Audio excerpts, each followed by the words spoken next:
Welcome to the Manx Theatre Podcast. Come on to the theatre. Hello, and welcome back to episode 40 of the Manx Theatre Podcast with me, Neil Callin. Thank you to everyone who's listened to our previous episodes. If you're brand new to the podcast, welcome along and thanks for joining us. In this podcast, we like to try and keep you up to date with what's going on in theatre on the Isle of Man, chatting to the cast and creatives of upcoming shows to find out a little bit more about the shows and the people behind them, and also what our Manx-born and bred performers are doing further afield. Coming up on this week's podcast. I'm joined by Lisa Kreisky and Krissy Sutcliffe from Stage Door Entertainment, ahead of their upcoming production of Elegies for Angels, Punks and Raging Queens, which is playing at the Ballakermeen Studio Theatre from the 24th to the 26th of November. You can still listen to all of our previous episodes through all the usual podcast outlets and at manxradio.com/podcasts. Whilst you're there, make sure to give us a like and click subscribe or follow or whatever it is you need to do to make sure you never miss an episode. In the last episode, I mentioned that the Manx Operatic Society were holding their auditions for Annie Get Your Gun, which tells the story of Annie Oakley when she joins Buffalo Bill's Wild West show. Well, Manx Ops have announced their cast, which sees Kate Cowley back on stage taking the lead role of Annie Oakley. Other cast members include Phil Bird as Buffalo Bill, Tracy McCann as Dolly Tate, Joey Wilde as Chief Sitting Bull, Summer Patrick as Winnie Tate, and Magnus Black as Tommy Keeler. They are still to cast the lead male role of Frank Butler, and anyone who is interested can get in touch with the Manx Operatic Society via their Facebook page. Sadly, last week we learned of the death of Susie Kelly at the age of just 50, after a long and hard-fought battle with cancer. Susie was a pupil at the Christine Wilde Theatre School from early childhood right through her teenage years until she went on to train professionally at Mount View Theatre School. On returning to the island, she performed numerous lead roles with the Manx Operatic Society in Back to the 80s, Jekyll and Hyde and Legally Blonde, the Douglas Choral Union in The Who's Tommy, and Taylorian Productions, where she understudied and played Ava Perron in their 2012 production of Evita, to name but just a few. She will be long remembered for her dazzling performances, endless energy, and her happy, bubbly, and above all, supportive and caring personality. She will be greatly missed by all those who had the pleasure to call her a friend. As a tribute to Susie, I have added 2 new songs to our musical theatre playlist on Spotify. They are one from a chorus line, which a huge group of the original Christine Wilde girls sang to her at her 50th birthday party earlier this year, and A New Life, which she sang so beautifully in the Manx Operatic Society's production of Jekyll and Hyde in 2007, and will always remind me of her. On a happier note, across the water this week, Manx-born performer Dean Callow is going down a storm, or should I say, blowing up a blizzard, as Buddy the Elf in the Centenary Theatre Company's production of Buddy the Musical at the Brindley Theatre in Runcorn. There has been a fantastic review of the show by Northwest End UK, who says, "What a fabulous, charismatic actor Dean Callow is. He has as much energy as one human being can possibly have without spontaneously combusting." They go on to say, "I would recommend the show on Dean Callow's performance alone, as he is the perfect Buddy the Elf, and that he's the finest leading man that they had ever witnessed at the Brindley Theatre. If you're near Runcorn, good luck trying to get a ticket, as the run is completely sold out. Well done, Dean. That sounds fantastic." Elsewhere in the UK, Matt Ogden is getting ready to perform as Pugsley in the Halifax Light Opera Society's production of The Addams Family the Musical. Both of these productions are with amateur societies, but it's great to see our Manxies making a good impression over the water. Now, a few episodes ago, I mentioned that Manx-born performer Matt Overfield was appearing in the preview of the debut UK production of Mrs Doubtfire the Musical, which was previewing in Manchester back in September, before moving on into London next year. Well, it's now been announced that Mrs Doubtfire and Matt will be opening at the Shaftesbury Theatre on the 12th of May next year. Let's see if we can catch up with Matt before the show opens. Make sure you keep up to date with what's going on between episodes by following Manx Theatre Podcast on both Facebook and Instagram, and at Manx Theatre Pod on Twitter. Right, down to business. Join me in the studio today are 2 ladies who really need no introduction, but I suppose I'll give them one anyway. They are the producers, directors, choreographers, performers, sometimes writers, and let's face it, probably the lighting and sound designers too, for Stage Door Entertainment. Away from Stage Door Entertainment, they've appeared with Manx Ops, the DCU, Taylorian Productions, and numerous pantomimes. As a result, these 2 ladies are probably the most recurring guests I've had on the podcast, and are quite possibly the busiest women in Manx theatre. Ladies and gentlemen, please welcome back to the Theatre Podcast, Lisa Kreisky and Krissy Sutcliffe. That was such a nice introduction. Thank you. We love you. I love you too. You always come to meet see me and talk about lots of interesting shows. It's great. Well, let's hope that this one's equally as interesting as the others. Yeah. So today we're here to talk about Elegies for Angels, Punks and Raging Queens. Very good. I nearly want to say Screaming Queens, but it's Raging Queens. Raging Queens. So tell us all about it. So the musical is inspired by the AIDS Names Memorial Quilt. So it was an art installation in Washington, D.C. It was in the 80s, and it was all during the AIDS epidemic in the 80s, which people of our generation will probably remember slightly terrifying adverts on the telly. But before that all happened, it sort of really kicked off in America, and it kicked off massively in the gay community, in anybody who was using blood products, and also anybody who was sharing needles. And what happened to that community wasn't great, to be honest. And this project, the AIDS Memorial Quilt, the Names Quilt, was a kind of way of commemorating those people and saying, hang on a sec, these people were really important people, and the families of these people all put a panel together. So there is like a big history in America of making quilts, and they're a thing that's kind of, you make something really beautiful from scraps and from things that aren't so beautiful on their own. And they get passed down from generation to generation, that's exactly don't they? Yeah. It. And it's kind of a really good metaphor for this piece, because it is like scraps of information about people. And some of the stories are dark, some of the stories are beautiful, some of the stories are damaged, but they're all stitched together with this beautiful, beautiful music. Mm-hmm. And they become a whole lot greater than the sum of their parts, and they become something very beautiful, very true, and very important, I think. Like I was saying, we remembered the AIDS epidemic as kids, watching the adverts and feeling very frightened that if you shared a spoon with somebody, something bad might happen. Yeah. And as adults, to go back and to kind of look into that time, and to have spoken to people from our own community who sort of lived in that time, just realising that things weren't handled brilliantly. And obviously, in an epidemic and in a pandemic like we've just gone through ourselves. Exactly, yes. You look back and mistakes were made, and perhaps things weren't handled brilliantly. And this memorial quilt, which consisted of all families sort of putting a panel together for their loved one, or friends putting it together for their loved one, it memorialises all of the things that sometimes they were brilliant stories, sometimes they weren't brilliant stories. And the artist initially thought, well, if I can fill a room with these panels of quilt, that would be great. And actually it filled the whole of the green at the Washington War Memorial. Wow. So it was an amazing, amazing art installation. And then things then happened. Quilts were made in lots of different countries all around the world. And this musical sort of commemorates that and makes it into another level of brilliantness and beautifulness. And like I say, crafting things that aren't so lovely on their own into something really, really lovely. I mean, one of the reasons that we really wanted to put this show together, personally, when I lived in the UK, I was in this show and I really, really enjoyed it.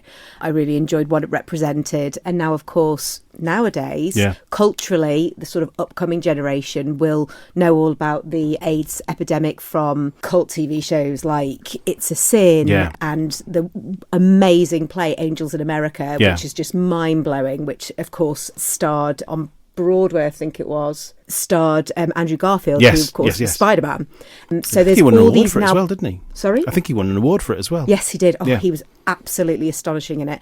And so all these sort of pop culture references are really bringing, this very cruel virus to the forefront of people's minds. But of course, in the 1980s, it was a very, socially, it was a very different virus to what it is today. Yes. I mean, the standard of care was non-existent back then, whereas now, of course, there's education around it. A little bit like when COVID first came out. Yeah. We were all terrified because there was no education around it. No. Now there is, and what we want to show in this brilliant piece of theatre is all the different people that were affected by it.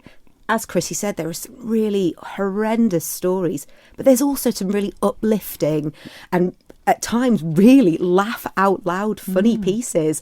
I mean, last night I was setting a whole dance routine that just springs up in the middle of it, which has got the gorgeous Beth Thomas sort of centering it, who is just this gorgeous character that comes to life and the whole what's it called when it goes like that? The peaks and troughs. The peaks and troughs. Yeah, it's a complete roller coaster. Yeah. One moment you'll be crying into Yeah. a tissue, and the next minute you'll be belly laughing. Yeah. And that's why it's such an important and brilliant piece, because it's got something for everybody. If you like poetry, if you like beautiful music, if you like comedy, it's literally got everything. You wouldn't think that actually there is comedy in a show about AIDS, Yeah. but there really is. And the sort of level of pathos is really important, but then there's black humour. Like Yeah. that. It's like The gallows Americans humour. do it, but I think the British people do gallows humour well. Yeah. And we get it, Yeah. you know, and I think maybe we're not pushing it, but very... We are. very much, very much realising it to its full potential. Yeah, we're Yeah. pushing it. Yeah. But what, you know, like bad things happen to good people sometimes. Yeah. And it's good to remember that, you know, even in your darkest hour, there's, you know, you get lemonades, you get lemons, don't you? And Yeah. you have to make some lemonade, even if it's a bit of a rubbish lemonade, you still got lemonade. She has such an elegant way of putting things, doesn't she? Wonderful. Also, the thing that we're really excited about, of course, is that we have a cast of over 35 people. Yes. Who all have equal parts, which, you know, what show is that ever? When did that ever happen? When does Yeah. that ever happen? But we are so excited because we get to work with so many different people. We've got, you know, people that we've worked with before, like Alice Quayle and Mike Bonner and people like that. But we've also got brand new people that we've only met doing this show. Yes, yeah. I mean, I sat in on one of the first read-throughs, and there were people there that I'd never met before, and people that I've done hundreds of shows with, and the show as well. It was really nice sitting there with that first read-through. There was a few people missing, but we got the general idea of the whole show, and it just tells such a wide range of society. The stories. It's not just the gay community. There's nurses in there, and there's doctors, and there's And children. and children. Yes. Yeah. There's been an article in the paper recently about the children with haemophilia who actually contracted the virus in the 80s Yes. through, you know, what they call dirty blood, which Yeah. of course we wouldn't call it now. I don't know what the term is for it. But I I don't know. I'm looking at her like she knows. But I was hoping that she was the other half of my brain then. And we do have a, you know, a haemophiliac storyline in there, and we've asked, because it's a series of monologues, if you like. Yeah. The actors that we've sort of employed to do it, they only have a snapshot of this character. They don't have any history. Yeah. They don't have any sort of relationship background. So we've asked them to completely make up this entire character from scratch. And so each, you know, when I did it back in the UK, the characters that I saw there are completely different to the same characters that our actors are playing, Yeah. which I find absolutely fascinating. It's brilliant, isn't it? And as an actor, to be given a piece of writing that's I'm doing it with my fingers. But this is radio. But to have 2 pages of dialogue Yeah. with next to no information and be able to create a character yourself Yeah. is really challenging and exciting.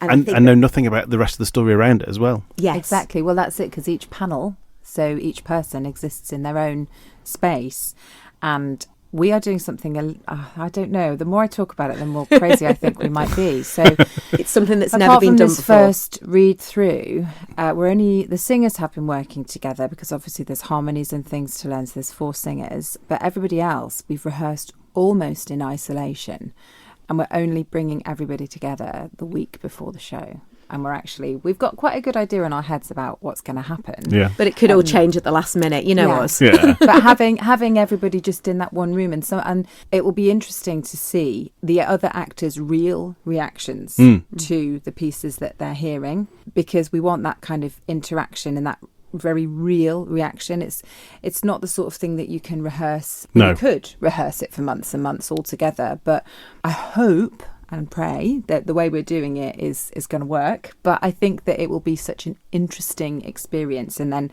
I hate using words like organic, but it will be a very organic process. And what then the watcher will see is something hopefully very real and very truthful. And it's a genuine reaction to the stories, rather than absolutely. I've been rehearsing my sad face for 3 months now. Yes. Oh. Well, and also what we don't want, and we in the shows that we've done, and also our shows going forward, we don't want to have a load of people giving up their spare time to be sat in a room not doing anything. And everyone's so busy nowadays as well. There are so many shows going on. There's so many fantastic shows. Yeah. So we're over the moon and honoured that these really stellar people have agreed to do our show. We're very lucky. I can't wait to see everybody all together. So I get a different perspective on this than Lisa. So I'm actually in the show. Yeah. I'm one of the singers, and Lisa's directing everything. So I get to be part of it in a different way than you get to be part of it. So it's I get to watch it. Yay. Oh, and do the lights and the sound. Oh no. And choreographing and directing and she'll be fine. you operate the curtains as well. No, it's a Ballakermeen Studio Theatre, so there are no curtains. That's fine. You don't need to do the curtains as well. No. Metaphorical. Metaphorical speaking. Yes. So you're at Ballakermeen Studio Theatre again this time. Yes, from the 24th to the 26th of November. And obviously tickets are through the Studio Theatre website. But if you have a look at our Facebook page, I'm posting every other day about our actors anyway. Yes, so. I've seen that over the last week. There's a picture every day of 2 new people in the cast. And bathed in pink. Oh yes, Facebook is bathed in pink. I mean, like we said, there's 35 members of the cast there. I mean, we could probably talk for an hour and a half about each one. Yeah, we're really, really lucky. Yeah. So many people have kind of gone, oh, I'd never heard of that, and sounds interesting. Yeah. And the fact that it's such a diverse cast as well. You know, we've got, as I say, we've got a 12-year-old girl in it. We've got Vida La Fierce, this beautiful drag queen. We've got, you know, the 7th and current Manx bard. We've got Rachel Braidwood. Some of our favourites from plays and musical theatre. Yeah, I could say that there are some people who are more sort of straight theatre that have come into the show definitely. It's been an unlikely marriage, but I think it's gonna be a good one. And a couple of people who have only ever done musical theatre, so for them to do some straight acting has been really, really interesting, and it's nice for us passing our knowledge on, because obviously we've been going for a while and we've got a lot of experience in musical theatre and straight acting, so it's really nice for us to be able to pass that on and see all the amazing talent that's coming up as well that we can encourage. And I think as well the way that Lisa works, and obviously we're doing it together, but I don't like to give her too big a hat, but she's in charge really. I'm never in charge really.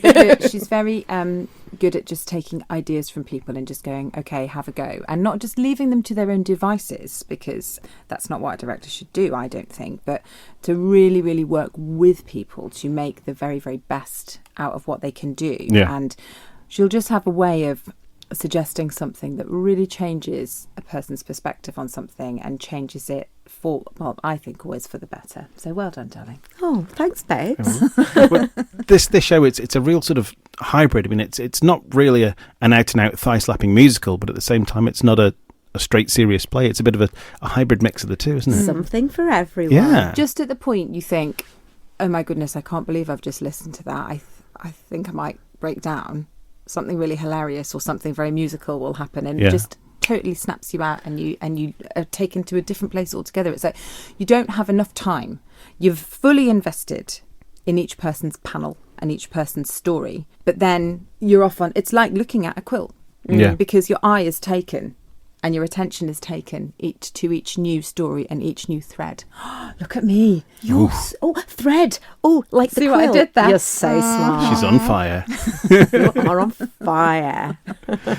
No, actually. Health and safety. Yeah. So just thinking around that room, then your singers. Then there's yourself, and there's Jonathan Slight. Yes. And we've got Peter Shimon. Mm-hmm. Alice Quayle. Alice Quayle. That's our other girl. That's the other girl. And then we've got the marvellous Claire Temple on keys. Yes. And Kirsty Lawrence on cello. Oh, fantastic. So live music too. Oh, marvellous. Got everything. Everything. And then, just a cast of thousands that are too brilliant and too many to count. All right, 35, but 36. Oh no. Oh, I don't know. I think I got halfway through them and lost count. But yes, we're very excited to have some really phenomenal people and some brand new people as well, because we like to give chances to people who perhaps haven't had the opportunity to have a principal role in anything. As well, I think what you'll find is some people who you have sort of thought, well, that's not what that person. That's what that person does. That's what that person is good at. Yeah. You'll be surprised, because we've got some wild cards in there, and people who you wouldn't expect to be perhaps the broken, distorted people are the broken, distorted people, and perhaps the people who you wouldn't expect to feel real warmth towards. You feel real warmth towards. So we've kind of mixed it up, really. And a couple of absolutely terrifying wild cards as well, I might add. I won't mention any names. Mark Doherty. He's always a bit of a liability. No, he's just amazing. And like, we've also got the very wonderful Matt James in, and of course he's used to producing us. Yes. You know, we're used to him being our producer in Taylorian, and to come into a rehearsal room and for him to absolutely take on what you're saying and be encouraged by it. And he's so gracious and so humble. He's absolutely wonderful, and a really lovely watchable actor as well. It must be really nice for him as well, just to sort of turn up to rehearsals, do his bit and go home again. And Yeah, not have to I worry suppose about anything else. Yeah, I hope so. Anyway, I hope it's going to be a lovely experience for everybody. And I'm, you know, what Krissy was saying about putting everybody together the week before, I'm really excited about it, because I think it's going to be a really, because of the subject matter and because of the people we have involved, I feel like it's going to be a really inclusive, a really nurturing and a safe environment for people to explore these characters who are essentially going through the most important journey of their lives. Yeah. I'm not a fan of that word either. Journey. We've used journey and organic now. We're going to have to go and I'm going to have to go read and a shower. dictionary. I mean, it's not X Factor. All we're missing really is, you know, if no one deserves it more. Yeah, okay. No one does. Me and Krissy do. Yeah. But, you know, I do feel like it's going to be the most wonderful, you know, experience, and it's going to be a really nice, safe place for everybody to explore what they're doing. And then, of course, everybody gets to come and watch it. Yeah. Would you say it's a show that's suitable for all ages, or are you sort of aiming at more of sort of a say more mature certainly audience? It's quite sweary. Yeah. In places, and of course it deals with very, very adult adult themes. Yeah. Well, I mean, ultimately, if you got a place on the quilt, you hadn't survived. Yeah. So there are obviously strong things to talk about, but traumatic things as well. But do you know, I would say high school kids would find it a very valuable and thing informative to see and to watch. And I think anybody who's interested in acting and learning about acting would very much get something from it. I just think it's an important story to tell. Yeah. You know, sometimes when, I mean, I joked before, bad things happen to good people, but when things get really tough, sometimes people react really, really badly. When you retell a story like this, it goes some way to ensuring that people don't behave that badly again. Yeah. And it goes some way to sort of saying thank you to the people who have gone before, in what we were saying again about that AIDS isn't the dreadful, horrific life sentence that it was. Now it's a chronic, manageable condition in most people's case.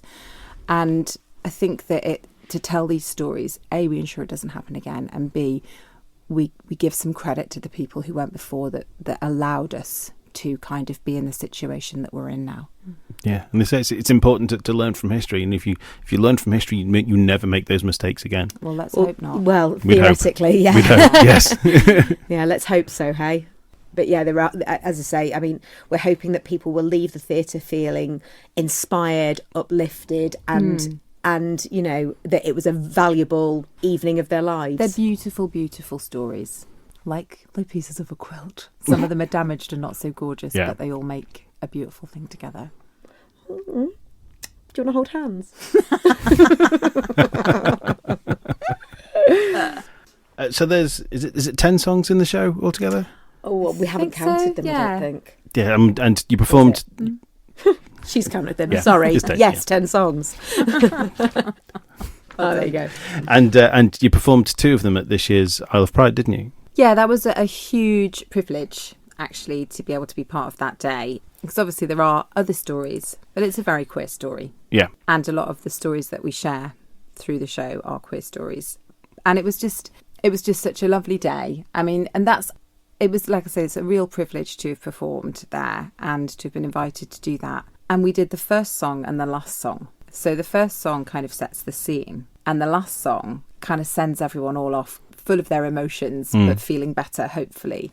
So we had a great response, and I think people enjoyed it, and it was just the most wonderful thing to be asked to do. We felt very, very privileged to do that. Brilliant. Right. Well, ladies, thank you very much for coming along.